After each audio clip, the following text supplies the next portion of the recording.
बैसाख के महीने में बैसाख शिव महापुराण की कथा श्रवण करने का सौभाग्य बाबा देवाधिदेव महादेव की कृपा से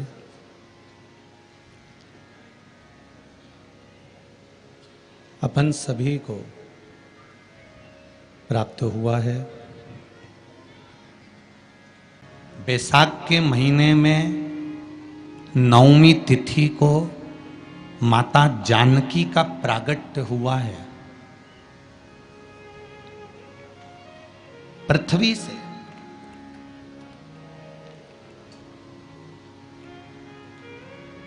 कभी एक विचार करिएगा कि नरसिंह अवतार बैसाख के महीने में हुआ, कुर्मा अवतार बैसाख के महीने में हुआ, हयग्रीव अवतार बैसाख के महीने में हुआ, परशुराम अवतार बैसाख के महीने में हुआ, माता जानकी का अवतार बैसाख के महीने में हुआ। आखिर बैसाख के महीने में, माधव महीने में इतनी महत्वता क्यों?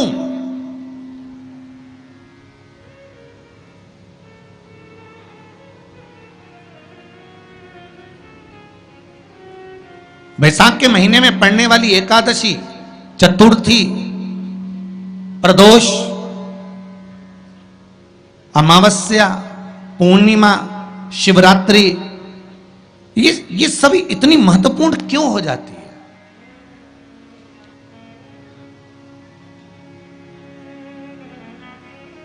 इसकी महत्वता इतनी प्रबल क्यों हो जाती है? किस लिए?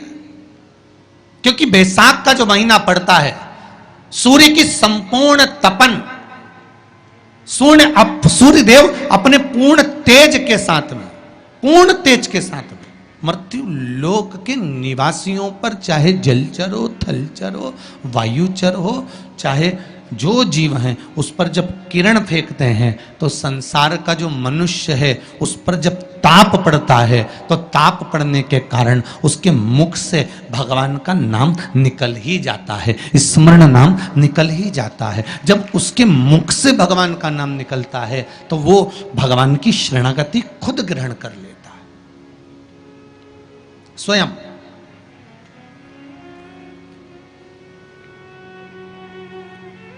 शरणागति ग्रहण कर लेना।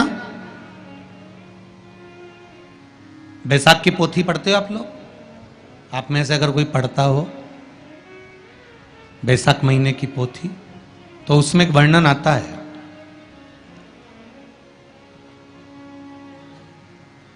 गीता प्रेस गोरखपुर के कल्याण अंक में भी आप ये पावन बैसाख चरित्र श्रवण कर सकते हैं।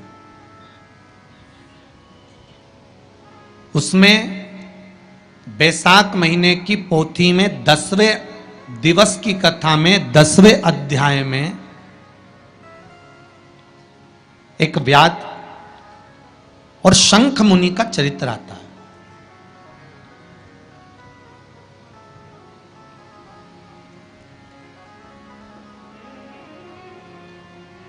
शंख मुनि एक बार निकलकर भगवान शंकर के मंदिर में जल समर्पित करने के लिए जा रहे थे और शिव मंदिर की ओर जाते जाते जाते जाते जाते जाते बीच मार्ग में चलते चलते चलते चलते और वो शंख मुनि जब शिव के मंदिर में पहुंचे, शंकर भगवान के मंदिर में जाकर उन्हें दर्शन किया,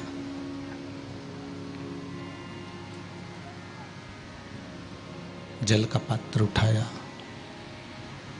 और वो जल का पात्र उठाकर जब भगवान शिव को समर्पित कर रहे थे तो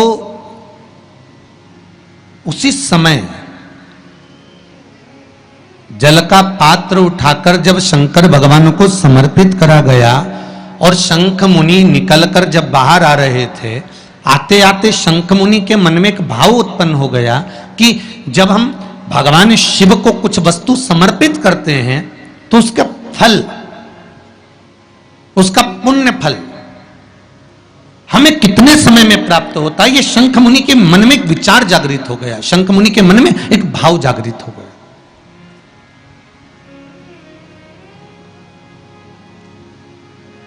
कई माताएं पशुपति व्रत करती हैं।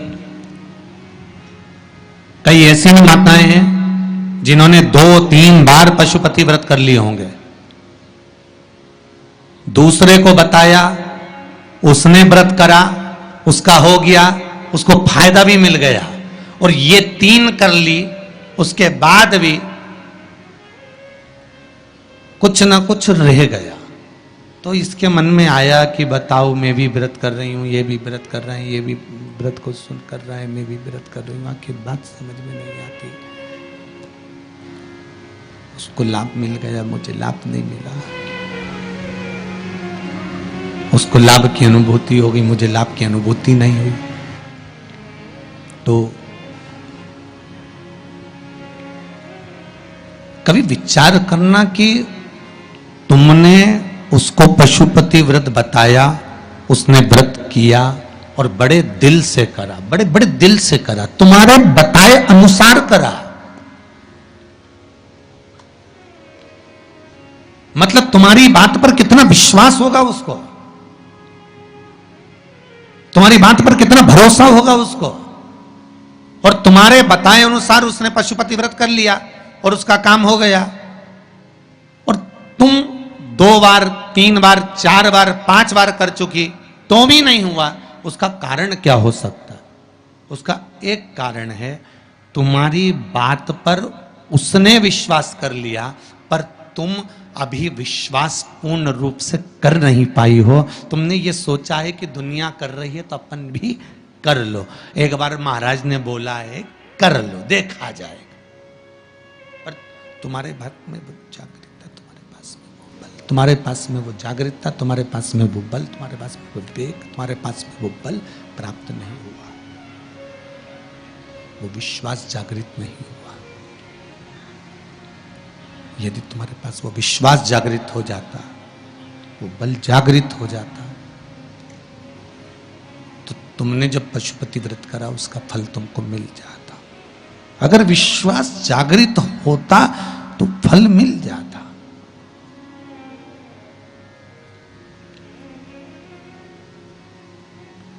विश्वास जागृत होने पर फल की अनुभूति है। किस किस के घर में तुलसी का पौधा है? सबके यहां है? रख लो।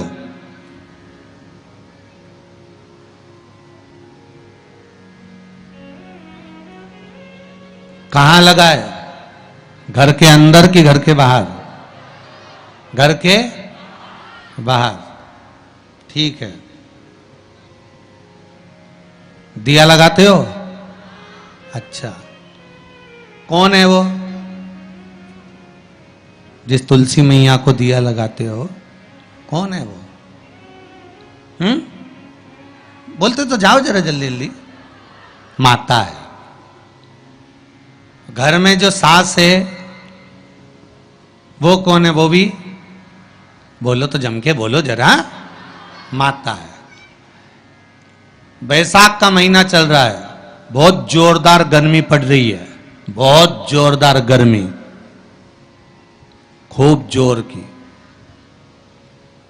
तुम्हारी सास की कुर्सी घर के बाहर लगा दो।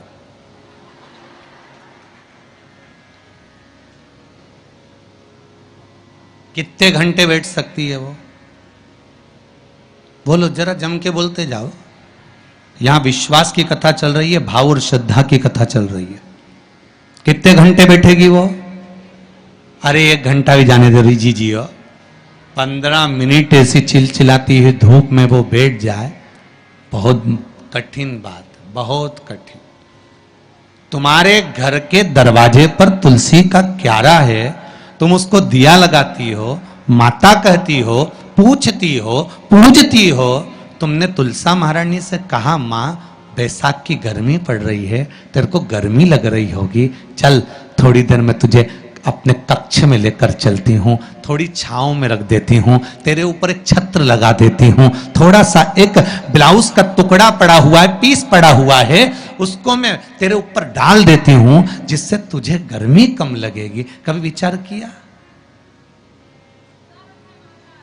पिनाया है सबने? ए झूठे लियो। पाटीदार जी गाड़ी लगाओ जरा, सबका घर चला।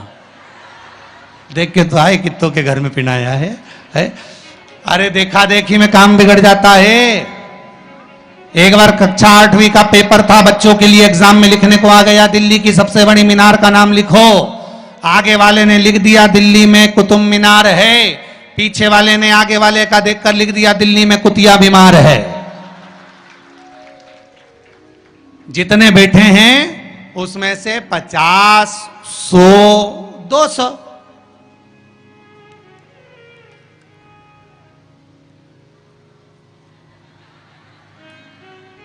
अरे बोलो तो सही है, वो उतना बहुत।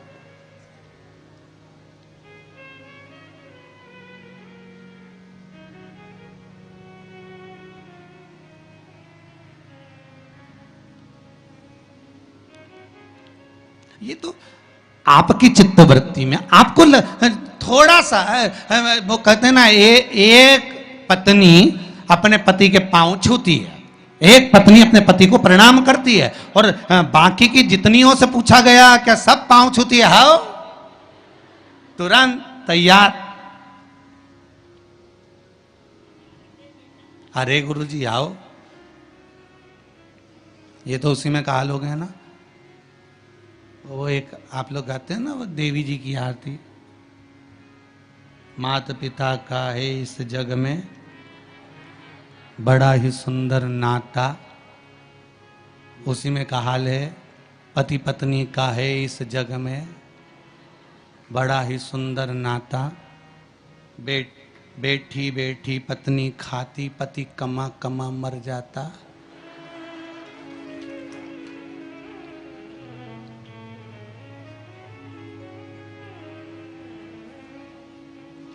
ओके, सारी तनख्वाह निपटाने वाली, बच्चों के नाम पर आइसक्रीम खुद खा जाने वाली। विचार करे सुक्का। अब सोचे कि एक उठाया, सब ने हाँ हमने भी डाल रखा है। अरे थोड़ा सा दिल में, हृदय में, चित्त में, मन में भाव लेकर जा, बस थोड़ा सा भी लाए ना, उतने में तो कल्याण हो गया। जैसे पत्र में किसी ने लिखा कि बच्चे शिव मंदिर में जाते हैं, नंदी महाराज के कानों में कुछ कहते हैं, उसको कहना नहीं आता, तो उत्तरी भाषा से, दिल से, हृदय से, चित्त से, मन से जो कहा भगवान ने उसको स्वीकार कर लिया। अब कहे तो है ना दिल से। शिव मंदिर में जाना, एक लोटा पानी चढ़ाना, शंकर को यदि एक चावल का दाना चढ़ाया, एक मूंग का दाना चढ़ाया, एक फूल की पत्ती को भी समर्पित करा, तो शिव ने उसको स्वीकार करा। शंकर भगवान पर एक बेलपत्र चढ़ाई, शिव ने उसको स्वीकार करा। अब देव तो शंकर को,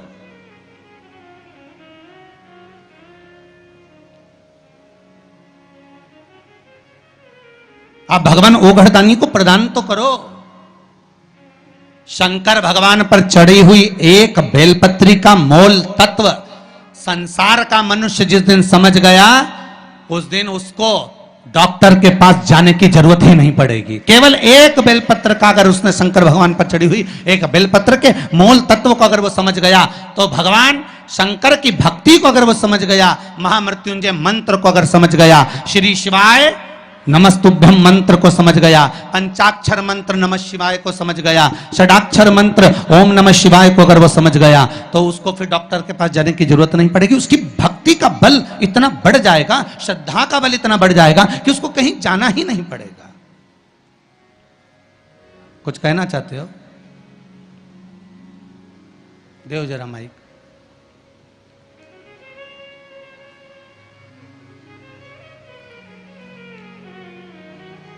कॉर्डलेस दिया संजय।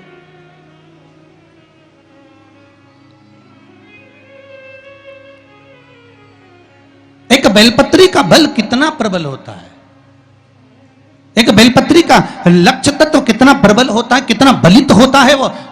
एक बेलपत्र शिव को समर्पित करना। ठीक, पहुंचाओ जरा। क्या नाम है बाबू आपका? चालू करिए उसको।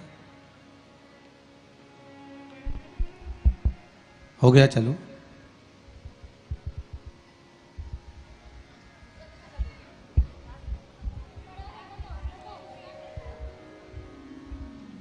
श्री शिवाय नमस्तुभ्यम। श्री शिवाय नमस्तुभ्यम गुरुजी। कहाँ से हैं बाबू आप? मैं बिहार के रहने वाला हूँ, जमुई जिला के, लेकिन मैं जॉब करता हूँ मुंबई में।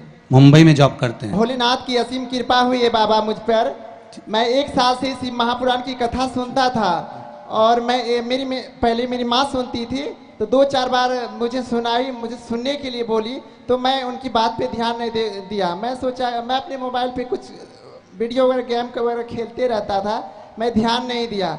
जब उन्होंने बहुत मुझे रिक्वेस्ट किया तो मैं सुना, तो मुझे एक ही शिव महापुराण की कथा में 3 घंटे की चर्चा में मैं बस आधे घंटे की सुना, तो मुझे ऐसा भोलेनाथ की रस चढ़ी कि अभी तक वो चढ़ती गई, और ऐसे चढ़ी कि मैं जब भी देखता हूँ मोबाइल में अपने, तो शिव महापुराण की कथा भी सुनता। दिन रात शिव महापुराण, इतना मैं हो गया, डूब गया कि रात को भी मैं ईयरफोन लगा के मैं सुनते रहूं। अब मेरी माँ देखे सुने तो बोले अरे तुम तो पागल हो गया। मैं बोले भोलेनाथ की भक्ति में मैं पागल हो ही गया। जब मैं भोलेनाथ से मैं बोला कि भोलेनाथ, जब आप मुझे शिव महापुराण की कथा सुनने का मौका दिया है, तो एक बार मुझे कथा में पहुंचा दीजिए। लेकिन एक बार आपने उज्जैन में होने वाली थी शिव महापुराण की कथा, वो लॉकडाउन की वजह से कैंसिल हो गई, और उस शिव महापुराण की कथा में मैं आने वाला था। लेकिन उस दिन से मैं सोचा कि जब कथा होता था, अच्छा इस कथा चला गया, अगले कथा में मैं पहुंचूंगा, लेकिन मैं पहुंच नहीं पाता था। आज अब तो पहुंच गए ना? हाँ, मैं पहुंच गया। बस बाबा पकड़ के बुला लिए, कृपा से मैं बहुत है, बाबा की कृपा बनी रहे। मैं भोलेनाथ से मैं बोला कि भोलेनाथ आप मेरी जगह लेके चलो, मुझे नहीं लेके जाते थे। अब मैं आज नहीं, मैं शनिवार कल ही मैं शिव महापुराण की कथा में पहुंचने वाला था। अब पहले भोलेनाथ से बोल दिया, भोलेनाथ हरिद्वार में कथा होने वाली है। अब मैंने आपको बोल के थक गया है, अब मैं कुछ नहीं बोलूँगा आपको। अब जो जवाब मेरा करने का है मैं सुना देता हूँ, आपको जो अमल करने का करने का। मैं भोलेनाथ को बोला, भोलेनाथ मेरी इच्छा है, मेरी शनिवार से रायसेन में कथा होने वाली है, रतलाम में कथा होने वाली है। मेरी आपसे विनती है कि अगर मैं शिव महापुराण की कथा में नहीं जाऊंगा, अगर नहीं पहुंचाएंगे आप, तो आज दिन के बाद आपकी ना कथा सुनेंगे, ना तो हम आपकी चौखट पे पैर रखेंगे। अब तो पहुंच गए, यही शिव की कृपा है बेटी। हर हर महादेव की जय। यही शिव कृपा।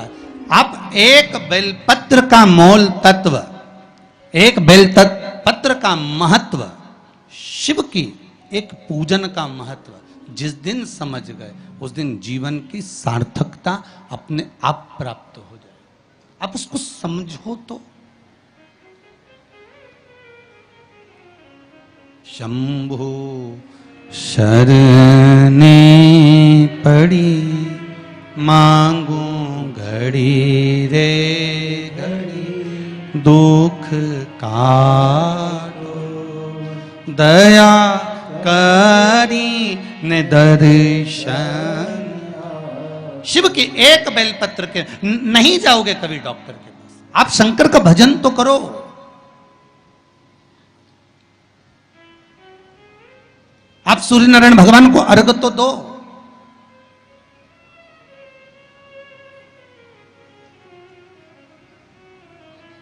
आप एक बेलपत्र शंकर को समर्पित तो करो। जिस बेलपत्र को आप वृक्ष पे से तोड़कर या बाजार में से 5 रुपए की खरीद कर लेकर शंकर भगवान को चढ़ा देते हो, शिव जी के पास जो पहुंच गई, जो अर्पण कर दिया जाता है, भगवान को दे दिया जाता है, वही तो प्रसाद बन जाता है। अरे बोलो जम के। जो शिव जी को दे दिया जाता है, अर्पण कर दिया जाता है, या राम जी को दे दिया जाए, या कृष्ण भगवान को दे दिया जाए, या देवी देवताओं को दे दिया जाए, जो भी हम भगवान को अर्पण करते हैं वो प्रसाद बनता है कि नहीं बनता? अरे बोलो जम के, बनता है ना प्रसाद? तो राम जी को तुमने लड्डू का भोग लगाया तो वो प्रसाद बन गया, उसको तुम लोगों ने खाया कि नहीं खाया? अरे बोलो जम के, खाया। हनुमान जी के मंदिर में ले जाके नारियल फोड़ा, वो प्रसाद बन गया। वो की चिटक निकाल निकाल के तुमने खाई कि नहीं खाई? खाई ना। देवी जी के मंदिर में गए, पूड़ी और हलवे का भोग लगाया, वो प्रसाद बना कि नहीं बना? अब शंकर भगवान को कोई तुम रोज तो चूरमा नहीं लगाओगे, शंकर भगवान को रोज तो तुम लड्डू लेकर नहीं जाओगे, शंकर भगवान को रोज तो तुम मिश्री लेकर नहीं जाओगे, तो शंकर भगवान के लिए रोज क्या लेकर जाते हो? बेलपत्र। अगर शिव जी को तुमने जो बेलपत्र चढ़ाया तो वो प्रसाद बना कि नहीं बना? बन गया ना। अब प्रसाद बन गया तो उस बेलपत्र को उठाकर लाकर खाना और खाकर अपनी औषधि के रूप में उसको स्वीकार करना, उसके बाद इस शरीर में चाहे शुगर हो, चाहे बीपी हो, चाहे ब्लड प्रेशर किसी भी रूप में हो, चाहे किडनी, लीवर कुछ भी डैमेज हो रहा हो, डायलिसिस चल रहा हो, अब एक बार बाबा को चढ़ाकर उससे विनती कर कर तो लाओ कि हे शंभु, ये तेरे बल पर लेकर जा रहा हूं, मैंने सुना है तुझ पर जो चढ़ता है वो प्रसाद बन जाता है, और ये त्रिगुणाकार बेलपत्र को मैं लेकर जा रहा हूं, मैं खाऊं और बाबा इतनी कृपा कर देना कि ये औषधि का काम कर दे और मेरी बीमारियां समाप्त कर दे। ये शिव से कहो।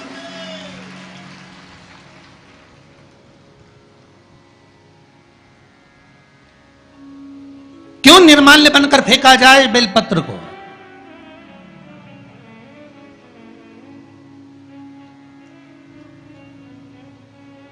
इस बेलपत्र के मूल तत्व को जिस दिन जानोगे, बैसाखी शिवरात्रि शिव महापुराण की कथा चल रही है रतलाम के पावन प्रांगण में, और लाखों लाखों लोग कथा को श्रवण कर रहे हैं। कल जितने लोग आए थे उससे 2 गुना लोग आए हैं, टेंट एक्स्ट्रा लगाया है। बता रहे थे कल 9 बीघा में टेंट लगा था, आज 18 बीघा में टेंट लगाया है तो भी जगह नहीं है बैठने के लिए, लोग खड़े होकर कथा सुन रहे हैं।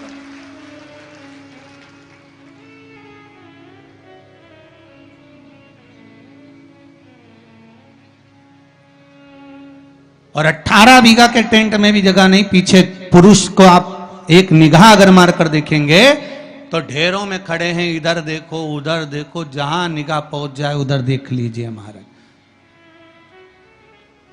लाखों लाखों लोग इस कथा को सुन रहे हैं। एक नियम बना लो बैसाख महीने से कि शंकर भगवान पर जो बेलपत्र चढ़ी है वो औषधि का काम करती है। शिव पर चढ़ी हुई बेलपत्र मंदिर में क्यों छोड़ें? क्यों नदी में हम इसको विसर्जन करें? क्यों नदी में छोड़ें हम इसको?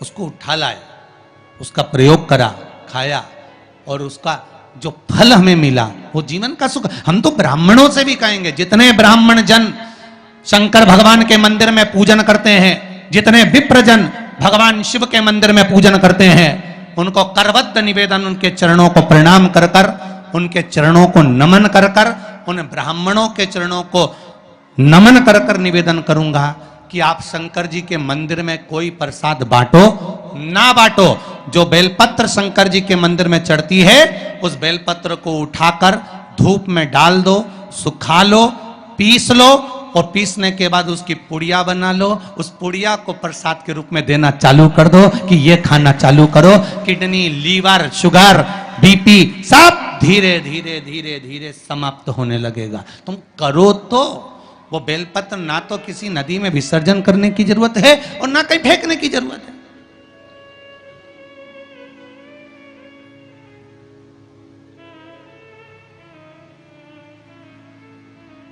प्रतिदिन भगवान को तुलसी चढ़ाते हो ना, तो रोज भगवान को तुलसी उनके भोग में चढ़ाते हो, उनके सामने चढ़ाते हो, उनके सम्मुख में ठाकुर जी की तुलसी चढ़ाते हो, उठा लाए, प्रयोग में लो, क्यों उसको विसर्जन में डालते हो?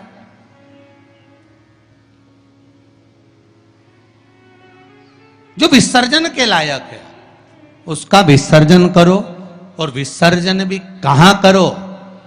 क्षिप्रा, गंगा, नर्मदा, सरयू या आपके क्षेत्र की कोई पवित्र नदी है, उस नदी में ले जाकर कोई निर्माल्य वस्तुएं मत पटको।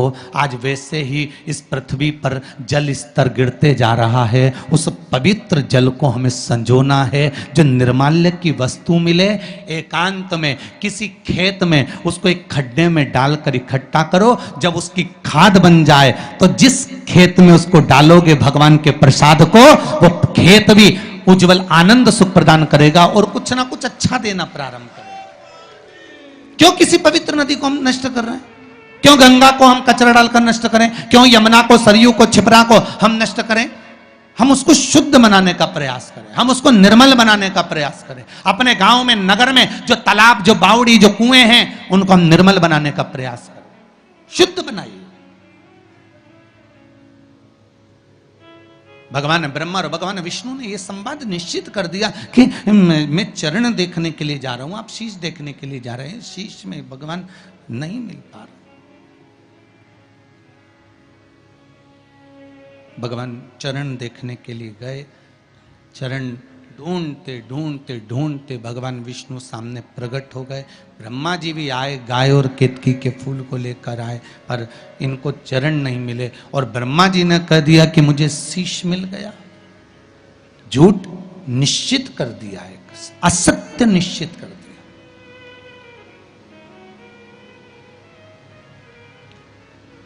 जितने झूठ बोलने वाले होते हैं ना, उनसे एक निवेदन है, बोलो। तुम्हारी झूठ बोलने की आदत है ना, खूब बोलो, हमारी तरफ से एकदम फ्री। झूठ बोलो, खूब बोलो। गला पकड़ रहा है बाबू। झूठ बोलो, खूब बोलो, दमदारी से बोलो।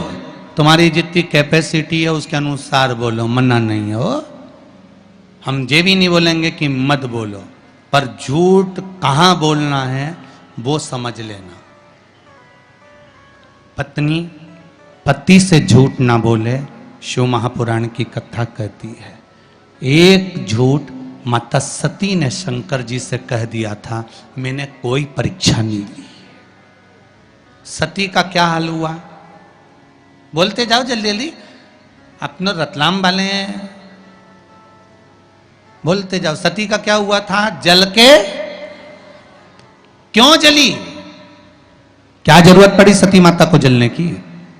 क्यों जली है माता सती? क्यों भस्म हुई है माता सती? क्या कारण था माता सती के जलने का? केवल एक झूठ माता सती ने भगवान शंकर से आकर कह दिया था, मैंने कोई परीक्षा नहीं ली, कोई परीक्षा नहीं ली। शंकर भगवान ने ध्यान लगाकर देख लिया। तुम मार्केट में पल्लू यहां लेके चल रही हो कि यहां? तुम आकर पति ने पूछा क्यों, तो वो दुकान पे खड़ी थी और थारा पल्लू इधर पड़ा था। कहीं नहीं, मैं तो यूं च पड़ी। तुमने किसी और को देख लिया होगा। ठीक है, अब पहले के समय में शंकर भगवान ध्यान लगाकर देख लिए थे कि सती मैया ने झूठ बोला कि सच बोला। आज के जमाने में तो दुकान दुकान में कैमरा लगा हुआ, वो पकड़ के ले गया, चल अब भी चल तुम्हारे साथ। तुम्हारे झुटला रही, मुझे झुटला रही, चल। और गाड़ी पे ले गया ने बिठाया। और कई हाल चल रहे बलबीर थारा? बस जोरदार। ला थारी भाभी अभी आई थी कि नहीं आई थी? सामान लेने आई थी। सिर पे पल्लू था कि इनंग धरा था? क्या अब मैं सामान दिखाऊं कि भाभी का पल्लू देखो? ठीक है, जरा कैमरा लगा थे तो अरे चार चार लग गया है। तो जहां थारी भाभी खड़ी थी वहां कैमरा था, ये लग गया हमारा पीछे ही। ले जरा दिखाना। और जो दिखाया तो पल्लू तो यंज धरा था। तो उन्हें कहा, तो झूठ बोल दी। फिर शिव पुराण कह रही है, सती मैया ने शंकर जी से झूठ बोला। पत्नी कभी अपने पति से झूठ ना बोले। और ये केवल पत्नियों के लिए ही नहीं है,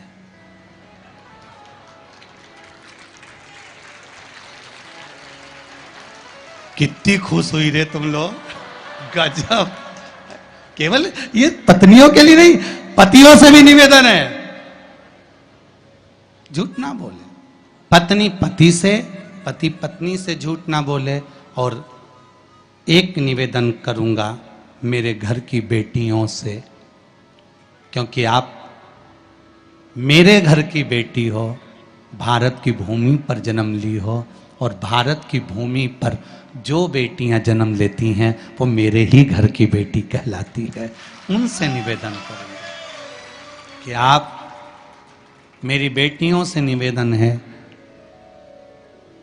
सबसे झूठ बोल लेना, पर जिस माँ ने तुमको कोख में रखा और जिस पिता ने पूरी जिंदगी तुम्हारे ऊपर खर्च कर दी, कमा कर लगाने में, पढ़ाने में, उस माँ बाप से कभी झूठ मत बोलना, सत्य कह दो कि ये बात है।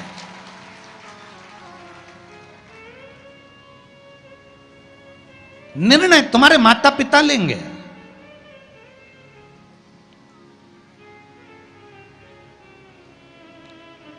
गणेश जी महाराज की शादी होना थी, घर में बड़े कौन थे? शंकर जी के, कार्तिक है। शादी किसकी हो रही है? गणेश जी की। प्रजापतियों की कन्या रिद्धि और सिद्धि।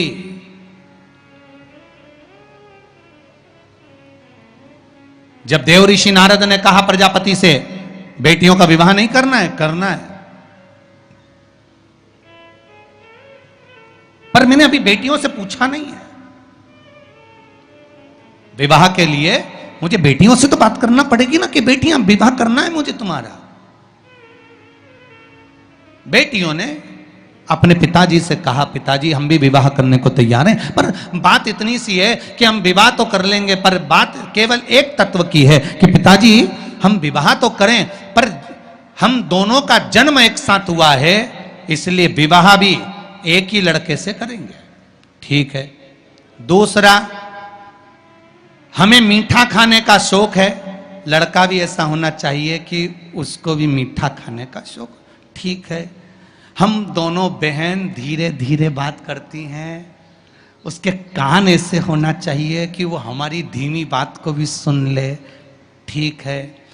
हम जब भोजन बनाएं, आवाज लगाने की जरूरत नहीं पड़े, सुगंध नाक में जाए और दौड़ के आ जाए, ऐसा तुम्हारा दामाद होना चाहिए। ठीक है। और जहां बैठे तो लगे कि जमाई साहब बैठे हैं, उठ उठ के नी भागे, ऐसा दामाद होना चाहिए। तो देव ऋषि नारद ने पूछा तुम्हारी लड़कियों के लिए कैसा लड़का चाहिए, तो क्या बेटियों ने बताया ऐसा ढूंढ लो, तो ढूंढ लिया और एक ही मिला।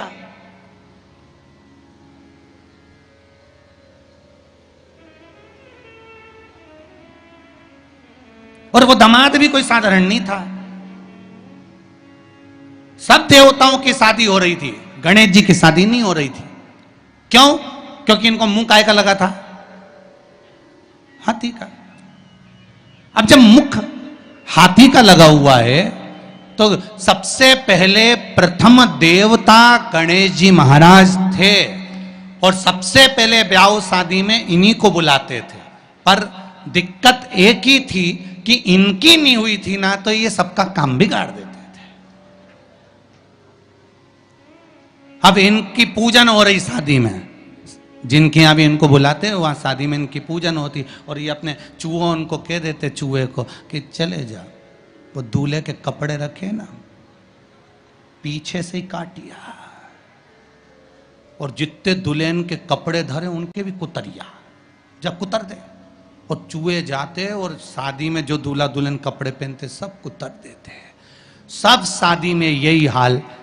सारी शादी में एक दिन शनि महाराज निकल कर जा रहे थे, तो ब्रह्मा जी ने शनि देव से कह दिया, जितने भी दूल्हा दुल्हन की शादी होती है, क्यों शनिदेव अपनी कुदृष्टि इन पर क्यों देते हो? शनि जी ने कहा मैं कहाँ कुदृष्टि देता हूँ, और क्या बताओ, दूल्हा दुल्हन के सारे कपड़ों में आग लग जाती है, सारे कपड़े कुतर जाते हैं, चूहे उनको काट देते हैं, ऐसे छेद पड़ जाते हैं, ये आप नहीं दे रहे तो कौन दे रहा है?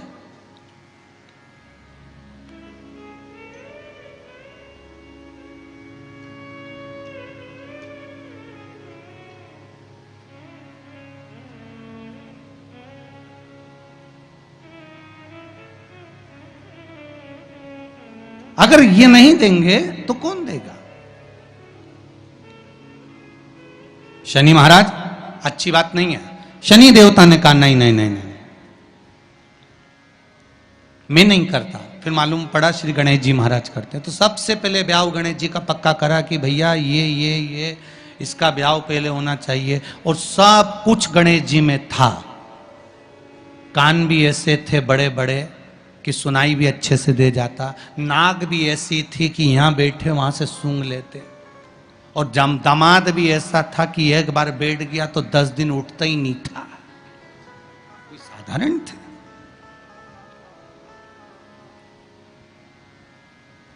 मेरा बेटियों से निवेदन है, पत्नी पति से झूठ ना बोले, पति पत्नी से झूठ ना बोले, बेटी अपने माता पिता से झूठ ना बोले। मेरा निवेदन है, शिष्य अपने गुरु से झूठ ना बोले और भक्त भगवान से कभी झूठ ना बोले। यहां तक सीमित रखो, यहां तक सीमित। बहुत है। और झूठ बोलना एक जगह पर जरूर बोलना। कहां? यदि कोई गाय कसाई के यहां कट रही हो, वहां जाकर झूठ बोल देना कि ये गाय मेरी है, छुड़वा कर लिया ना। झूठ वहां बोल। झूठ बोलने के भी स्थान बताए गए, कहां कहां झूठ बोलना है, कैसे कैसे झूठ बोलना है, किस तरह से झूठ बोलना है, स्थान बताए गए महाराज। कि ये गाय अगर कसाई की यहां कट रही है तो वहां झूठ बोल दो कि ये गाय मेरी है, ये कटे ना, ये मेरी है। ब्रह्मा जी ने झूठ बोला शिव जी के सामने, केतकी के पुष्प ने झूठ बोला शंकर जी के सामने, गौ माता ने झूठ बोला शिव जी के सामने। महाराज अंत क्या हुआ? केतकी के पुष्प को श्राप लगा, सारे देवताओं पर चढ़ेगा पर शंकर पर नहीं। गाय को श्राप लगा, तेरा शरीर पूजा जाएगा पर मुख नहीं। ब्रह्मा का सिर जिससे वो झूठ बोल रहे थे उस सिर को काटा गया, लुढ़कता लुढ़कता शीश गया, कर्मनाशा नदी प्रकट हो गई। अंत में ब्रह्मा का कटा हुआ सिर बट का वृक्ष बनाना पड़ा, बट वृक्ष बनाना पड़ा। आखिर झूठ बोलने वाले मुख की गति बहुत बुरी हो जाती है। और पहले के समय में अदालत नहीं होती थी, पहले के समय में पंचायत नहीं होती थी, पहले के समय में एक काम होता था, गांव के लोग उसको ले जाते थे, शंकर जी के मंदिर में खड़ा कर देते थे और उठा गंगा जल और कह दे कि तूने ऐसा नहीं करा। मतलब शिव के मंदिर में झूठ बोलने वाला व्यक्ति अंत समय में पलंग पर तड़प तड़प कर मरता है, उसके शरीर की गतियां बेकार हो जाती, शरीर की गतियां बेकार। भगवान शिव की कथा कह रही है, शंकर भगवान का अनुमोदन कह रहा है, आनंद कह रहा है कि जीवन में अगर आप भगवान शिव को कुछ समर्पित कर रहे हो, जीवन में कुछ आप चढ़ा रहे हो, शिव भक्ति में अगर लीन हो तो उसका एक सुख, एक आनंद ही दूसरा। झूठ ना बोले, बोलो, मना नहीं, पर किसी गौ माता की रक्षा करना हो, राष्ट्र का उत्थान करना हो तो चलेगा। आगे चरित्र आया है भगवान शंकर का पावन, और भगवान शिव के पावन चरित्र का वर्णन किया। शंख मुनि शिवजी के मंदिर में जल चढ़ाकर लौट रहे थे।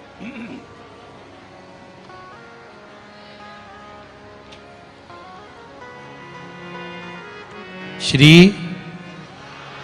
शिवाय नमस्तुभ्यम, श्री शिवाय नमस्तुभ्यम।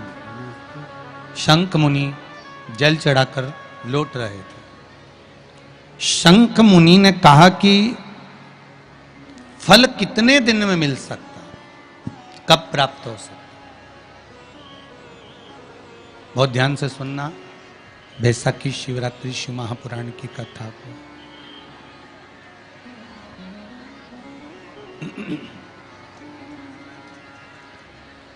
फल कितने दिन में मिल सकता है, कब प्राप्त हो सकता है, कैसे मिलेगा? शिव पुराण कह रही है, शंख मुनि जैसे ही बाहर आए, एक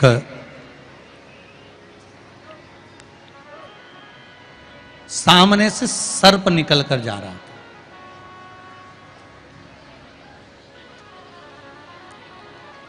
और सामने से जब सर्प निकल कर जा रहा है,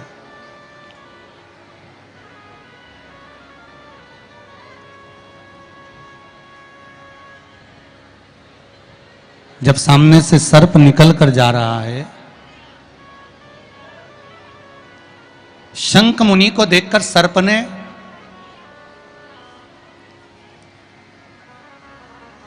एक व्याघ्र और शंख मुनि के संवाद को सुना।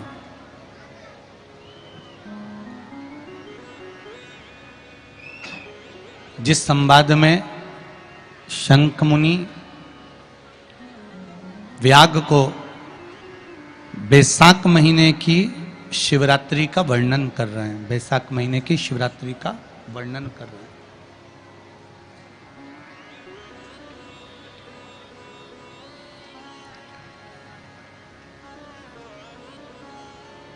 उस वैशाख महीने के महत्व को जब सर्प ने सुना, सुनने के बाद में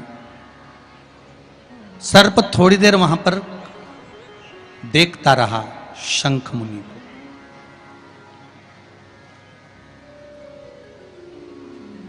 कुछ देर बाद जब शंख मुनि वहां से जाने लगे, शंख मुनि जब वहां से जाने लगे तो सर्प ने आवाज लगाई। शंख मुनि को लगा कि ये सर्प है और सांप कहां ये वाणी बोल पाता है, मनुष्य की वाणी को कैसे बोल पाएगा? इस मनुष्य की वाणी को कैसे सर्प बोल सकता? पर सर्प ने आवाज लगाई, शंख मुनि रुके। तो शंख मुनि ने उस सर्प से पूछा कि क्या बात है?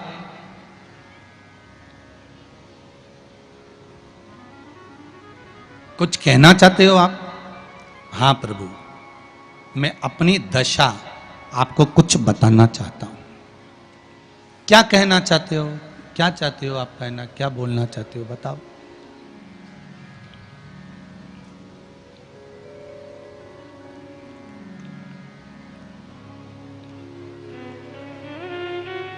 क्या बोलना चाहते हो? बोलिए। तो कहा, महाराज, पूर्व समय में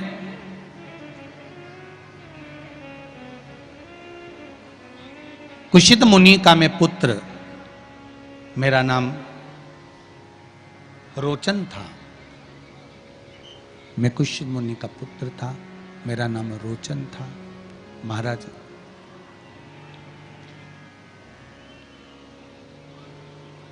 एक मुनि का पुत्र होने के साथ में मेरा मन कभी सत्संग में, कभी भजन में, कभी कीर्तन में, कभी स्मरण में, कभी भक्ति में नहीं लगा, कभी भगवती स्मरण में लगा ही नहीं। भगवत कीर्तन में मेरा मन पहुंचा ही नहीं। सारे बेकार कर्म में मैं लगा रहता, सब बेकार कर्म मेरे हाथ के द्वारा होते।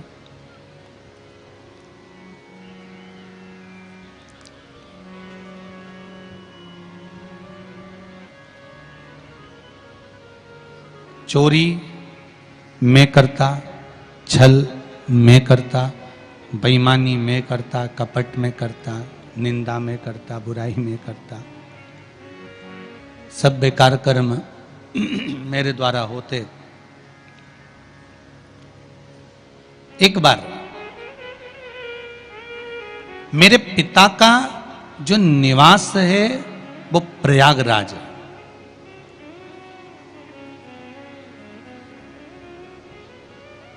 आप किस जगह पर रह रहे हो और वहां की धरा क्या कह रही है। एक भूमि का बहुत बड़ा प्रताप होता है महाराज, बहुत बड़ा प्रताप। क्यों कहते हैं कि 12 ज्योतिर्लिंग जहां पर भगवान शिव विराजमान हैं, ऐसे 12 ज्योतिर्लिंग की भूमि में जाकर एक रात्रि विश्राम करना चाहिए। किसी पुरी में जाओ, उस पुरी में जाओ तो 2 रात्रि का विश्राम जरूर करना चाहिए। किसी तीर्थ में जाओ तो इस तीर्थ में जाकर पवित्र नदियों के जल का सींचन, भले आप स्नान करें ना करें, पर पवित्र नदियों के जल का सींचन होना चाहिए।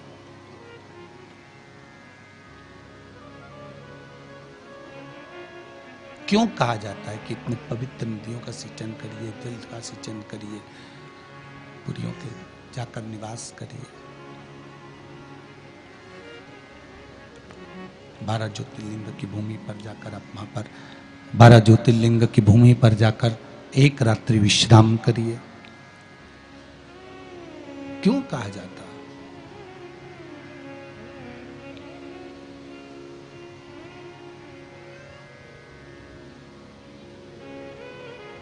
काम, लोभ, आसक्ति, वासना, तृष्णा, मोह, प्रपंच, ये सब जब हम किसी 12 ज्योतिर्लिंग की भूमि पर जाकर एक रात्रि विश्राम कर कर जब भगवान शंकर के नाम का स्मरण करते हैं, पूजन करते हैं, भक्ति करते हैं, भजन करते हैं, कीर्तन करते हैं, मंत्र जाप करते हैं, नाम जाप करते हैं, तब इस शरीर के द्वारा वो रात्रि भर विश्राम करने पर हमारे भीतर का जो ताप है, पाप है, लोभ है, आसक्ति है, तृष्णा है, वासना है, अहम है, ये सब निकल कर बाहर हो जाता है।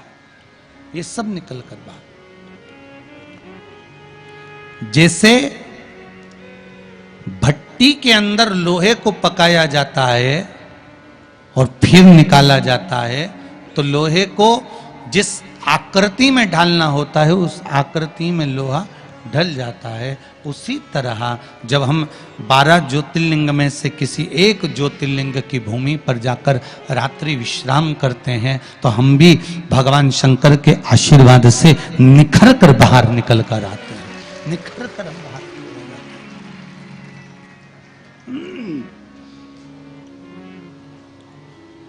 हम निखर कर बाहर की ओर आ जाते हैं। हमारी मन की, हृदय की, चित्त की जो सुंदरता है भजन के बल पर वो सामने प्रकट हो जाती है।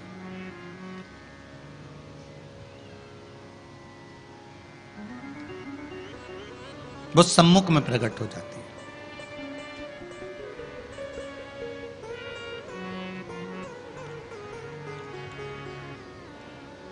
आज प्रयागराज में मेरे पिता कुशंद मुनि का निवास था। मैं रोचन उसी भूमि पर निवास करता था। एक बार त्रिवेणी संगम पर जयंत नाम के एक ब्राह्मण आए और उन ब्राह्मण ने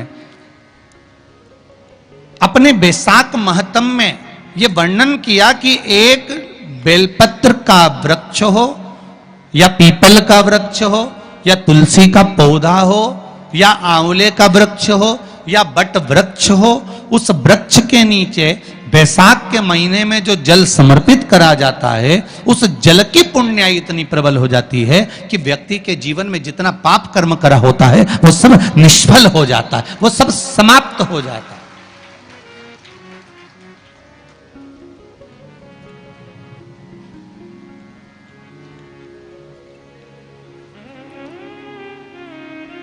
एक हरिचंदन का वर्णन आपको पहले कथा में करा है, सुना है आप लोगों ने कि नहीं सुना है? किस किस ने सुना, जरा हाथ उठाओ। हरिचंदन का वर्णन करा था। ध्यान होगा कि तुलसी की लकड़ी जब सूख जाती है तो उस तुलसी की सूखी हुई लकड़ी को घिस कर चंदन बनाया जाता है और उस चंदन को कार्तिक महीने में भगवान ठाकुर जी को, लड्डू गोपाल को, भगवान कृष्ण को, राम को या शालिग्राम भगवान को वो चंदन लगाया जाता है। तो उस चंदन की महत्वता इतनी प्रबल होती है, उस चंदन की इतनी प्रबल महत्वता होती है कि उस चंदन को जब हम भगवान पर लगाते हैं और लगाया हुआ चंदन हमारे हाथ में जो रह जाता है उसको संभाल कर रख लेते हैं। वही चंदन जब किसी बच्चे को निमोनिया हो जाता है या ठंड की शिकायत हो जाती है या उसकी श्वास चलने लगती है या उसका दम भराने लगता है, बच्चा की पसली चलने लगती है, तब केवल उस चंदन को कंठ पर लगा दिया जाता है तो 20 से 25 मिनट के अंदर वो बच्चा ठीक हो जाता है। उसकी इतनी प्रबलता होती है हरि चंदन।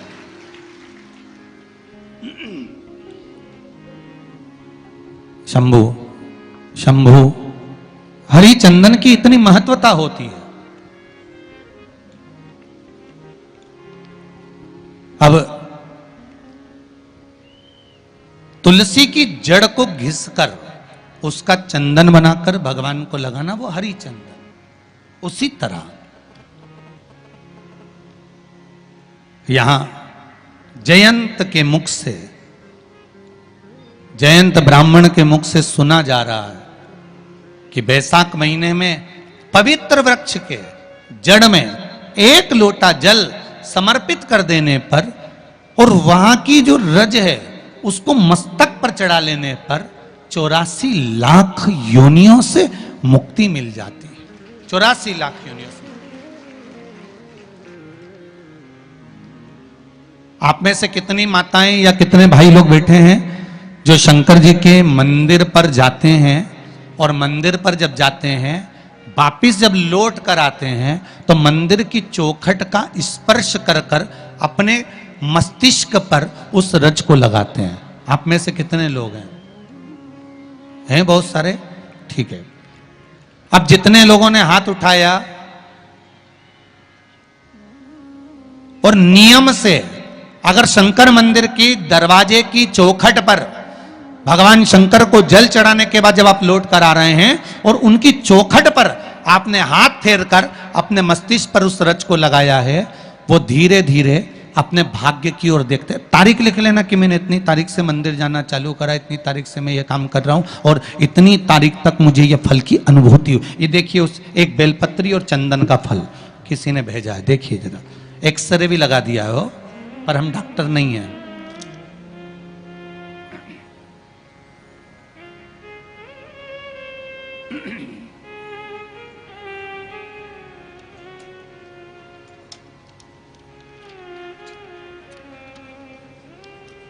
एक्सरे भी लगाया है।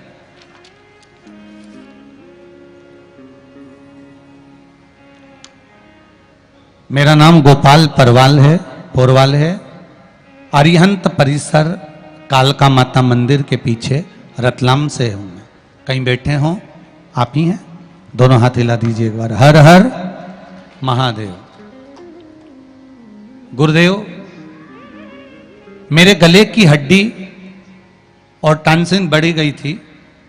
मैं 3 साल से बहुत परेशान हो रहा था। मैंने बहुत इलाज करवाया। मैंने 1 साल पहले मैंने 1 साल पहले बड़ौदा के नरियाद में गले के जो स्पेशलिस्ट हैं उनको भी दिखाया, पर कोई फायदा नहीं हुआ। मैंने अभी फिर से 9/3/2022 को, तीसरा महीना मतलब अभी कौन सा चल रहा है? चौथा। 9 तारीख तीसरा महीना 2022 को इंदौर के बॉम्बे हॉस्पिटल में बताया। वहां के डॉक्टर ने ऑपरेशन का बोल दिया था। कहा था कि ऑपरेशन कराना पड़ेगा तभी जाकर ठीक हो पाएगा। गुरुदेव, मेरे घर पर लॉकडाउन से आपको कथा चलती है और कथा में आपके श्रीमुख से मैंने कई बार सुना था कि शिवलिंग पर 1 लोटा जल चढ़ाने से कितना फायदा होता है। शिवलिंग पर चढ़ी बेलपत्र को खाने से बड़ी बीमारी दूर होती है। इसलिए मैंने शिवलिंग पर 1 लोटा जल और 1 बेलपत्र खाना शुरू कर दिया। उसका फायदा यह हुआ कि गुरुजी, मैं 19 तारीख को चौथे महीने में, कौन सा महीना चल रहा है अभी? चौथा। तीसरे महीने से प्रयोग करना चालू करा। चौथे महीने 19/4/2000 वापिस को इंदौर के बॉम्बे हॉस्पिटल में डॉक्टरों को दिखाने के लिए गया तो डॉक्टर ने ऑपरेशन करने से मना कर दिया और कहा तुम्हें आराम लगना चालू हो गया। उसका एक्सरा भी मैंने लगाया है जो यहां पर है। ये शिव कथा है, ये शिव महापुराण। विराजिए, बैठिए। हर हर महादेव। शंकर का अनुमोदन, शंकर का स्मरण, शिव भक्ति, शंकर की भक्ति, शिव की भक्ति आप जिस भाव से, जिस हृदय से, चित्त से, मन से, दिल से करते हो, शिव आपके लिए वो कामना पूर्ण करता ही है। मेरा ओघड़दानी है मेरा शंकर, मेरा शिव ओघड़दानी है। शंभो शरणे पड़ी मांगू घड़ी रे घड़ी, दुख काटो दया करी ने दर्शन आपो। भगवान शिव से दिल से कहो।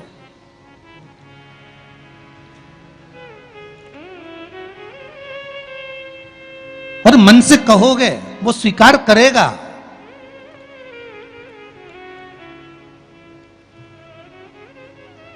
एक बेलपत्री के महत्व को समझना है हमको। केवल एक बेलपत्र। और मेरा कई मंदिरों से और मंदिर के अगर कई ट्रस्टी बैठे हों उनसे सबसे निवेदन है, जो बेलपत्र ज्यादा चढ़ गई हो उसको सुखा लो, पाउडर बनाओ, पुड़िया बनाओ और प्रसाद के रूप में बांटना प्रारंभ करिए। आप उसका फल देखोगे तो आनंद की अनुभूति हो जाएगी। हमें फेंकना नहीं है, हमें उसको निर्माल्य में डालना नहीं, हमें उसको किसी नदी तालाब में ले जाकर पटकना, हमें उसको जल को समझना है, हमको उसको जल से महत्व को समझना है।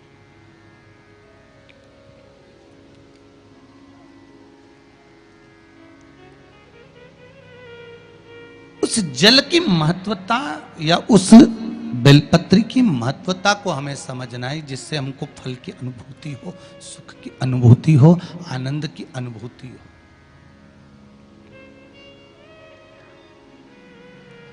महाराज, मैंने जयंत ब्राह्मण के मुख से कथा सुनी, जल के महत्व को सुना। पवित्र वृक्ष के जड़ में जल चढ़ाने के महत्व को मैंने श्रवण किया। जल के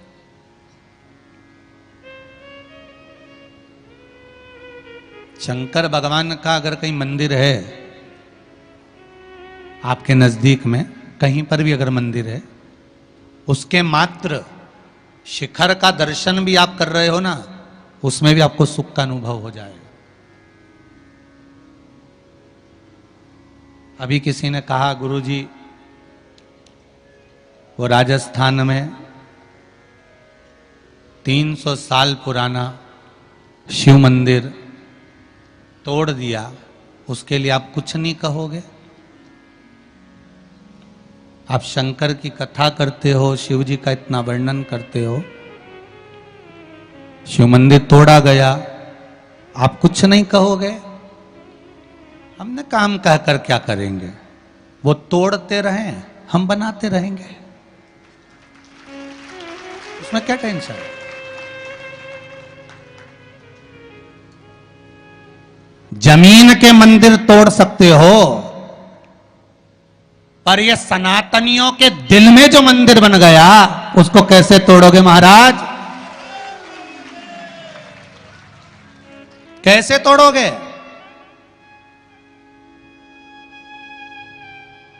और किस तरह से तोड़ोगे?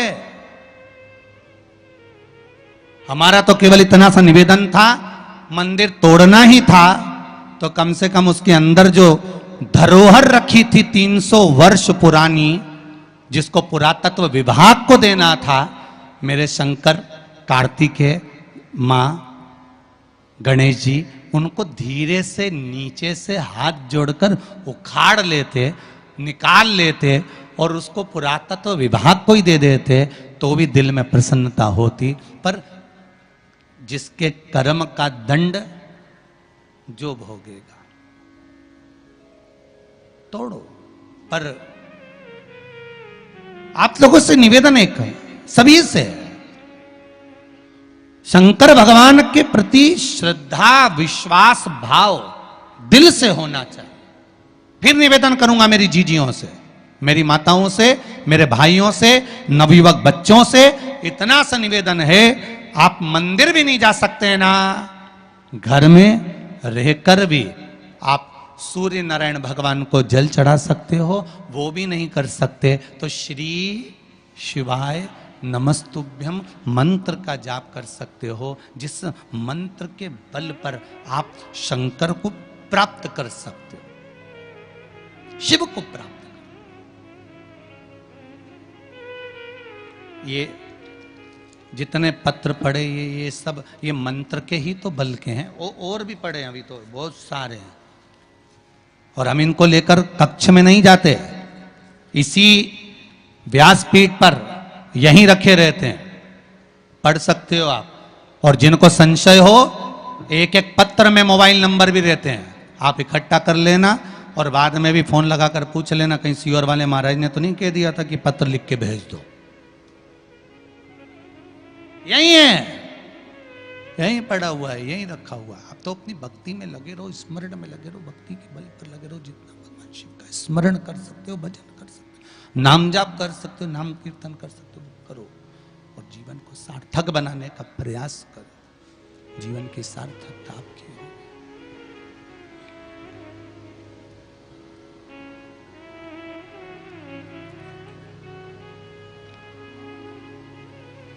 भगवती स्मरण चित्तवृत्ति भजन कीर्तन नाम जाप मंत्र जाप नाम कीर्तन नाम स्मरण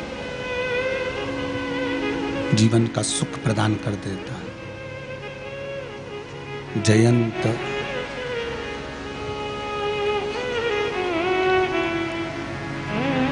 के मुख से मैंने पवित्र वृक्षों का महत्व श्रवण करा, उन पवित्र वृक्षों में लोटा भर के जल चढ़ाने का एक आनंद सुख मैंने श्रवण किया, और उस आनंद सुख के बल पर मैंने जो पाया उसका क्या महत्व कर वर्णन करूं। कहा, रोचन ने कहा,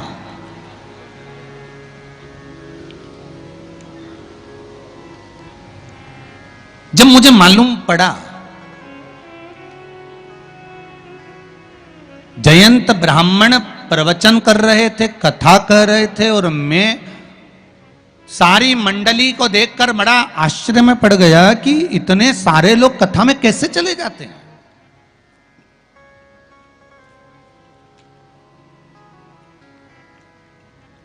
इतने सारे लोग कथा में कैसे पहुंच जाते हैं, कैसे चले गए, कैसे पहुंच गए।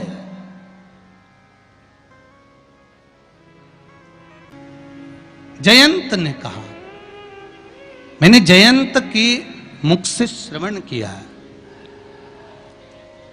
और जयंत के मुख से जब मैंने श्रवण करा एक वृक्ष के नीचे जल चढ़ाने के महत्व को, एक लोटा जल समर्पित करने के महत्व को मैंने जब सुना, तो उसका वर्णन क्या होता है। मैं तो जाकर कथा में बैठा था, केवल देख रहा था कि कितने लोग आए हैं, कितना आनंद समाया है, क्या क्या हो रहा है, क्या क्रम हो रहा है, क्या क्या किया जा रहा है। पर उस कथा में मेरी चित्तवृत्ति नहीं थी, मेरा मन नहीं था, मेरा हृदय उस कथा में नहीं था। मैं जा गया था, मैंने सोचा थोड़ा सा कथा में विघ्न डालूंगा, मैंने अपने कपड़े फैला दिए, मैंने थोड़ा सा जल ढोल दिया, मैंने थोड़ा सा चिल्लाना चालू करा, मैंने थोड़ा सा अपशब्द कहना चालू करा। जो नजदीक में बैठे थे उनके सामान को मैंने छुपा लिया, उनकी वस्तु को मैंने पीछे रख लिया। तो यहां रोचन कह रहे हैं कि मेरी जो सर्प योनि हुई है, वो सर्प योनि पाने का केवल एक कारण है कि मैंने उस कथा में केवल विघ्न उत्पन्न करा। और फिर निवेदन करूंगा, अगर पाटीदार जी कथा करवा रहे हैं, आप सब लोग इस कथा के आनंद में विराजमान हैं, तो प्रयास करना कि कथा में जितनी देर हम बैठे इसमें कोई विघ्न ना आए। हम भगवान का नाम लेकर, स्मरण कर कर, भक्ति को धारण कर कर, भगवान के भजन को धारण कर कर अपनी चित्त वृत्ति में उतार और प्रयास करें कि उसमें कोई विघ्न उत्पन्न ना हो, उसमें कोई विघ्न ना हो। क्यों? उसका कारण होता है कि उस विघ्न को हम अगर डालते हैं तो हमको ही भोगना पड़ता है। तो यहां रोचन कर रहे हैं कि मैंने विघ्न डाला और उसका कारण यह हुआ कि मुझे सर्प की योनि मिल गई। पर एक दिन मैंने उस जयंत ब्राह्मण के मुख से श्रवण कर लिया था कि बैसाख महीने में अगर शिवरात्रि पड़े और उस शिवरात्रि पर एक कलश का पात्र, लोटा तांबे का या मिट्टी में रखा हुआ जल पात्र में लेकर एक बेलपत्र का छोटा सा भाग उसमें छुआया हुआ, और फिर निवेदन कर रहा हूं अगर बेलपत्र उस दिन नहीं मिले तो पात्र लेकर चले जाना मंदिर में।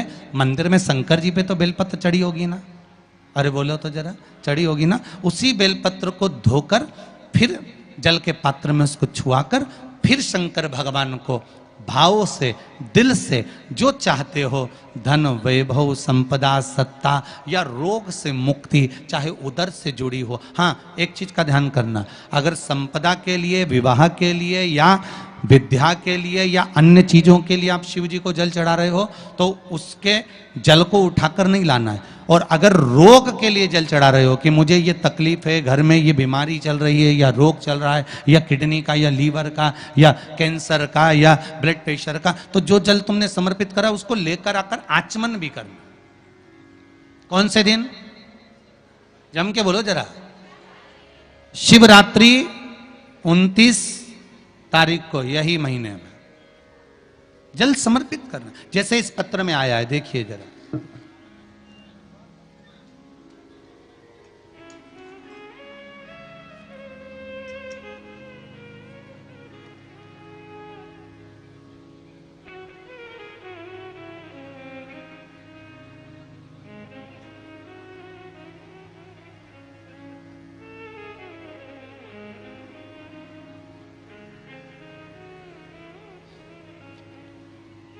दिनेश कुमावत सैलाना, कहीं बैठे हैं?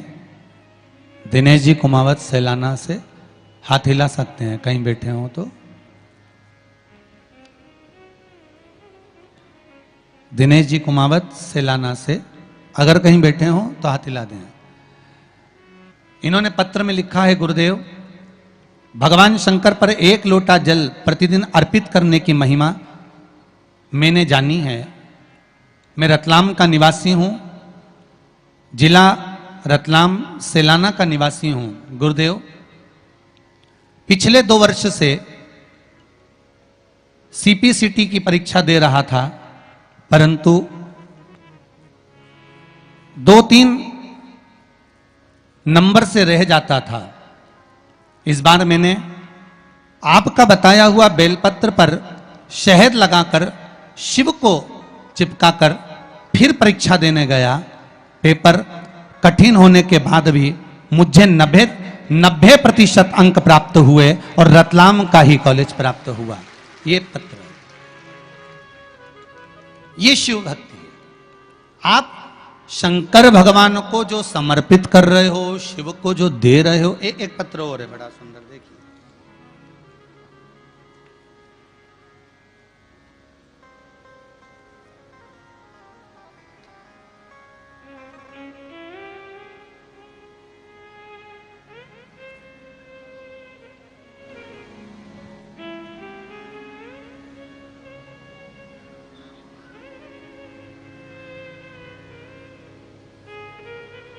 एक बहुत अच्छी बात लिखी है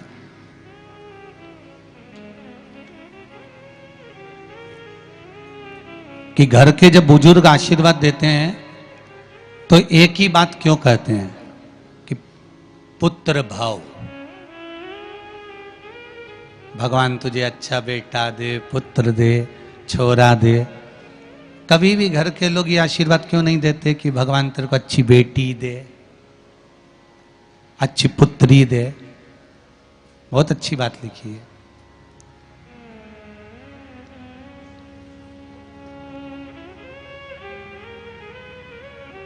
गुरुदेव नाम ना लीजिएगा, मेरी शादी को 3 वर्ष पूर्ण हो चुके थे। कोरोना काल में शिव महापुराण की कथा श्रवण कर रही थी। पत्र, नाम मत दिखाना, बाकी के पत्र दिखा दीजिए। लोटा जल चढ़ाना प्रारंभ करा, संतान का सुख नहीं था।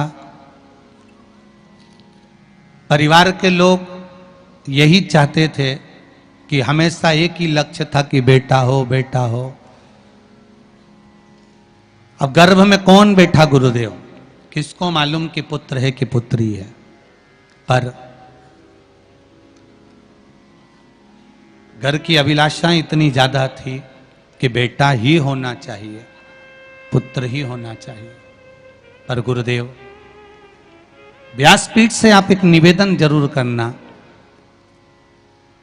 कि आप कहते हो कि बेटा एक कुल को तारता है और बेटी 2 कुल को तारती है, तो आशीर्वाद देते समय पुत्री का भी आशीर्वाद होना चाहिए। ठीक है, मैंने तो शंकर जी से मन्नत मांग ली और कहा लोटा भर के जल चढ़ाऊंगी, रोज चढ़ाऊंगी। वो सियोर वाला महाराज कहता रहता है मेरे घर के लोगों की अभिलाषा पूरी करना, पहले पुत्र ही दे देना, भले दूसरी बार में मुझे पुत्री दे देना। और भगवान की कृपा हुई, 15 दिसंबर को मेरे घर में बेटा हो गया है। ये शिव की कृपा से हुआ। पर मेरा एक निवेदन आप सभी से, जितने श्रोता भाई बहन बैठे हुए, जन्म मरण परण ये 3 मेरे भगवान के हाथ में है, मेरे शिव के हाथ में। जन्म भी उसके हाथ में है, मरण भी उसके हाथ में है और परण भी उसके हाथ में है। ये तीनों शिव के हाथ में, कोई दूसरे के हाथ में ये चीजें नहीं। भगवान से एक निवेदन मेरी माताओं से है, बहू को जब भी आशीर्वाद दो तो ये मत कहो कि पुत्र हो। बहू को आशीर्वाद दो तो ये दो कि तेरे गर्भ से जो संतान हो वो संस्कारित पैदा हो और राष्ट्र हित के लिए हो। सनातन धर्म को छोड़कर तेरे गर्भ से जन्म लेने वाली संतान दूसरे धर्म को ना अपनाए। भगवान से प्रार्थना करना कि तेरे गर्भ से ऐसी संतान हो, बने तो सनातनी बने, दूसरे धर्म में प्रवेश ना करे। एक पत्र में किसी ने लिखा है, देखो,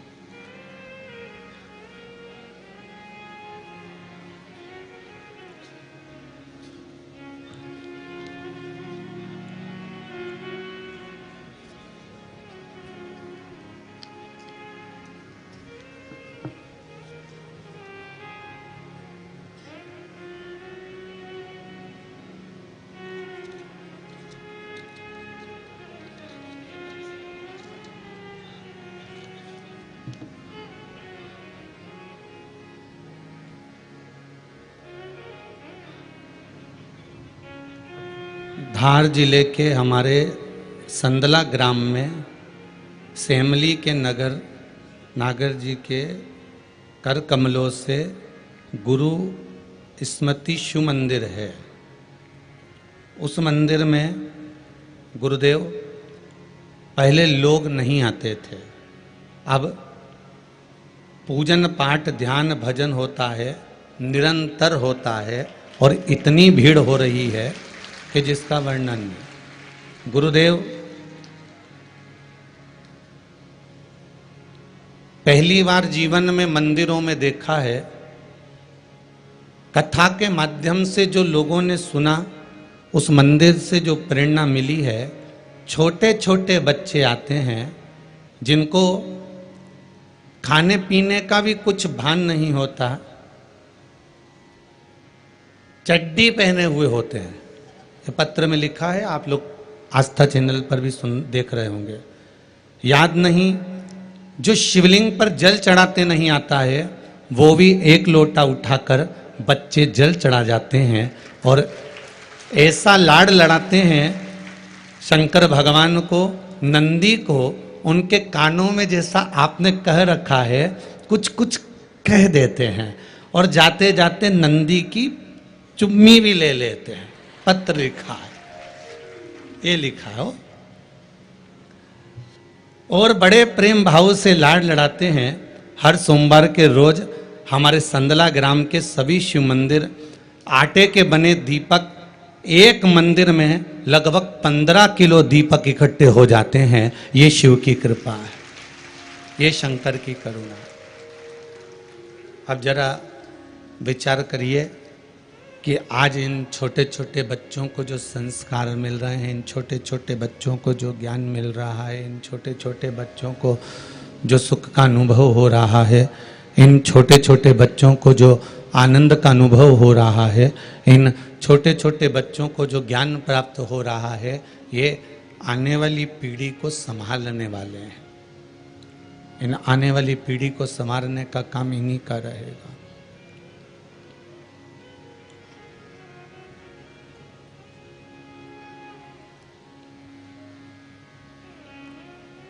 आने वाली जो पीढ़ी है वो इन्हीं के सुपुर्द है।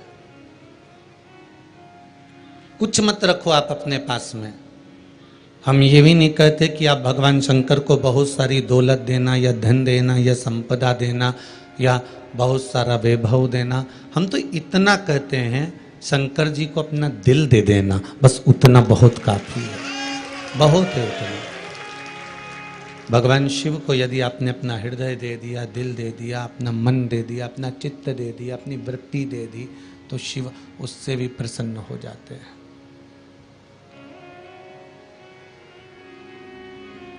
बहुत सारा उसको धन दौलत से कोई मतलब नहीं, उसको बहुत सारी संपदा से कोई मतलब नहीं, उसको बहुत सारे वैभव से कोई मतलब नहीं।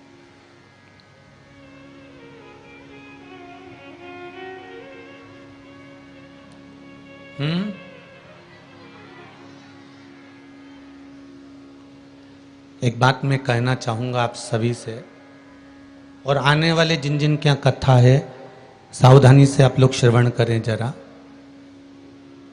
सवेरे 5:30 बजे से आप लोग इंतजार करते हैं मात्र कथा का। चैनल के माध्यम से करोड़ों लोग इंतजार करते हैं मात्र कथा का। अगर उनको इन माइकों के द्वारा अगर कथा सही नहीं मिले तो हमारा कथा वाचना बेकार है। करोड़ों लोग केवल इंतजार कथा का करते हैं और बैठे रहते हैं। किसके पास फुर्सत है साहब? आपके पास टाइम है क्या? इतनी दूर दूर 2-2 किलोमीटर तक धूप में चलचलाती आते हो। बाकी के लोग तो ठीक है गाड़ी में चढ़ चढ़ के आ जाते हैं, हम भी गाड़ी में यहाँ तक पहुँच जाते, पर आपका तो चलचलाती धूप में 2 किलोमीटर तक पैदल चलकर यहाँ तक पहुँचना और बैठना और कथा ना मिले तो उसके लिए हमको भी बड़ा दुख होता है। इसलिए यजमान परिवारों को भी बार बार कहा जाता है कि जो साउंड चल रहा है उसको आमंत्रित कर लें, उससे बात कर लें, उसको बिठा लें। पर थोड़ा सा लोभ लालच जहाँ नजर आता है ना, वहाँ सब कार्य ऐसा ही गड़बड़ हो जाता है। हम पहले भी बोले हैं और आगे भी जिनकी कथा है, सेमली हरचंद वालों भी सुन लो, महाराष्ट्र वाले भी सुन लो और गुजरात वालों भी सुन लो। करोड़ों लोग इंतजार करते हैं मात्र कथा श्रवण करने का। और जितनी जगह है पूरे वर्ष भर में वो भी ध्यान लगाकर सुन लीजिए जरा।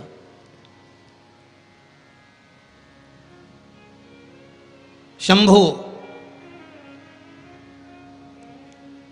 शिव महापुराण की कथा कहती है, भगवान शंकर का अनुमोदन कहता है कि आपकी जो भक्ति है, भगवान धन से, संपदा से या सत्ता से या वैभव से या दौलत से भगवान कभी नहीं रीझता। अगर भगवान को चाहिए तो तुम्हारा केवल निर्मल मन चाहिए। भगवान को और कुछ भी नहीं चाहिए, तुम्हारा केवल मन। उसके सिवाय भगवान तुम्हारे वैभव से, तुम्हारे पास में कितनी गाड़ी है, कितना बंगला है, कितना धन है, कितना वैभव है, कितनी सत्ता है, कितनी दौलत है, भगवान को उससे कोई मतलब नहीं। भगवान को अगर मतलब है तो केवल तुम्हारे मन से मतलब है। शबरी अम्बा के दरवाजे पर भगवान गए, क्या दिया शबरी अम्बा ने? भगवान को क्या प्रदान करा शबरी अम्बा ने? केवल एक झूठे बैल। और झूठे बेर के सिवा भगवान कुछ ले भी नहीं रहा है। अब तुम शंकर जी को क्या देते हो? अगर शबरी अम्बा ने भगवान राम को झूठा बेर दिया है तो आपने कौन सा अच्छी चीज दी थी भगवान को? जल दिया वो मछली का झूठा था, दूध दिया वो बछड़े का झूठा था, फूल दिया वो भौरे का झूठा था, मिठाई बना कर दी वो चींटी की झूठी थी।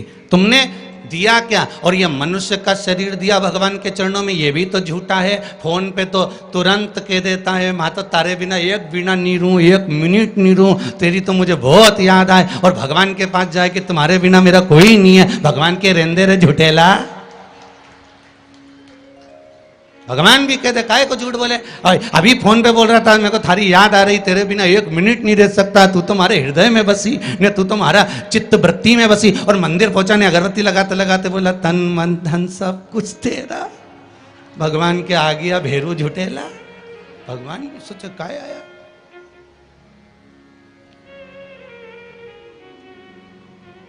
अगर शबरी अम्बा ने झूठा बेर दिया है तो हमने कौन सी अच्छी चीज भगवान को दे दी है? हमने क्या भगवान को अच्छा दे दिया है? हम भी तो झूठा ही दे रहे हैं। पुष्प दिया वो भी झूठा था, जल दिया वो मछली का झूठा था, दूध दिया वो गाय के बछड़े का झूठा था, मिठाई दी वो चींटी की झूठी थी। हम जो परमात्मा को दिए वो सब कुछ झूठा था। यहाँ तक हम भगवान का जो स्मरण भी कर रहे हैं, कई लोग भगवान के मंदिर में बैठकर घंटों तक माला पकड़कर भी अगर भगवान के मंदिर में बैठकर भजन कीर्तन स्मरण कर रहे हैं तो वो ये सोचे कि नहीं ये सत्य है, तो उसने उसमें भी छल कर दिया। थोड़ी देर तक तो मन लगता है, उसके बाद ये चित्त ये वृत्ति ये मन कहीं ना कहीं डोल जाता है। इस मन को लोग कजन कहां लेकर चले जाते हैं। बड़ा बड़ा कठिन है महाराज, ये बड़ा कठिन। ये मन बड़ा चंचल है, कैसे तेरा भजन करूं, जितना इसे समझाऊं उतना ही मचलता है। भोलेनाथ हे शंभो, हे त्रिकालदर्शी, हे कैलाशी, हे अविनाशी, हे शिव, हे करुणा सागर। ये चित्त ये मन ये वृत्ति बड़ी चंचल है।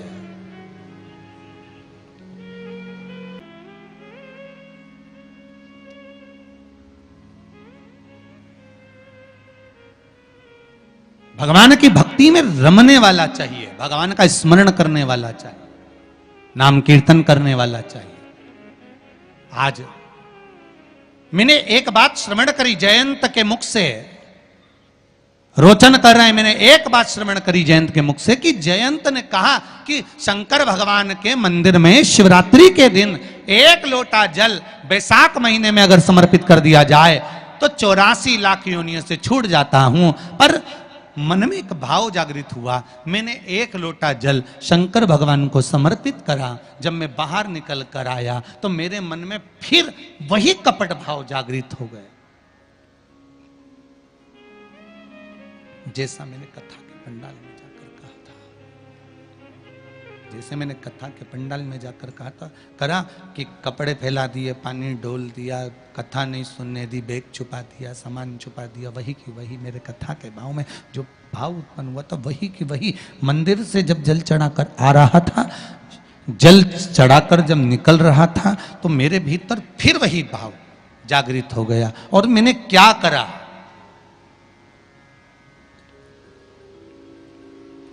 कि शिव मंदिर में जो सामग्री रखी हुई थी उस सामग्री को मैंने उठाकर पटक दिया। कहीं कोई सामान रखा हुआ था वो मैंने ले जाकर भूमि पर डाल दिया।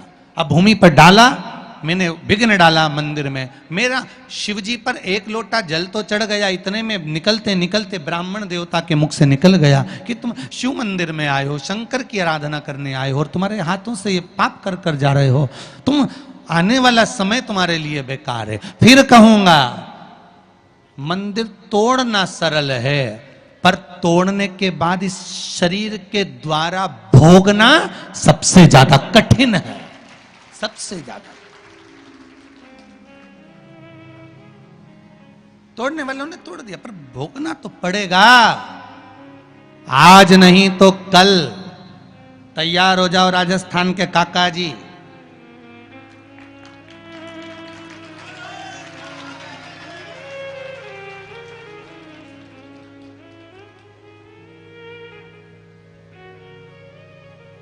बहुत सारे रिश्तेदार मिल रहे हैं हमारे। है हर कथा में कोई ना कोई एक रिश्तेदार मिल जाता है। भगवान की बड़ी कृपा है, शिव जी की। भोगना तो पड़ेगा। कुर्सी का, सत्ता का सदुपयोग वही है जहां पर धर्म है, संस्कार है, संस्कृति है, वहां पर कुर्सी और सत्ता का सदुपयोग है। अगर कितने दिन की कुर्सी रहती है रे भाई, बजरा विचार करिएगा, कितने दिन की सत्ता रहती है, व्यक्ति अकड़ में फूल जाता है, हम इस पद पर हैं। फिर निवेदन करूंगा, तुम्हारी डिग्री केवल यहीं तक काम आएगी, केवल यहीं तक। डॉक्टर की डिग्री ऊपर नहीं चलने वाली रे, इंजीनियर की डिग्री ऊपर नहीं चलेगी। चाहे कलेक्टर हो, एसपी हो, डीएसपी हो, थानेदार हो, मंत्री हो, संतरी हो, कलंतरी हो, चाहे कोई भी हो, जिस पद पर हो, तुम्हारी डिग्रियां केवल यही काम आएगी। ऊपर तो ये डिग्री काम आएगी कि 7 दिन की शिव महापुराण से क्या लेकर गया। शंकर भगवान को कितना जल चढ़ाया, वहां डिग्री काम आएगी। किसी बहन बेटी को घर से धक्कर मार कर निकाला, ये डिग्री वहां काम आएगी। किसी भूखे को भोजन कराया, प्यासे को पानी पिलाया, ये डिग्री वहां काम आएगी। वहां तुम्हारी ये डिग्रियां काम नहीं आएगी कि तुमने यहां पर कितने % इकट्ठा करा। ये तो सब छोड़ जाना है। आखिरी में इतना बड़ा फोटो टंगेगा, प्लास्टिक के फूल की माला, और दीवार पे खील से ठोक दिए जाओगे, और कंडा जलाकर 16 श्राद्ध में घी और शक्कर की धूप दी जाएगी। और कुछ नहीं, अभी खा लो बादाम, बाद में तो शक्कर और घी मिलना है। और श्वास की बीमारी में मर गए, उसके बाद भी कंडे की धुआं देंगे कि और मर ले जा, ना छोड़ने वाले। इसलिए सावधान इंडिया, थोड़ा सतर्क हो जा, सुधर जा। शिव भक्ति करिए, अनुमोदन करिए, स्मरण करिए।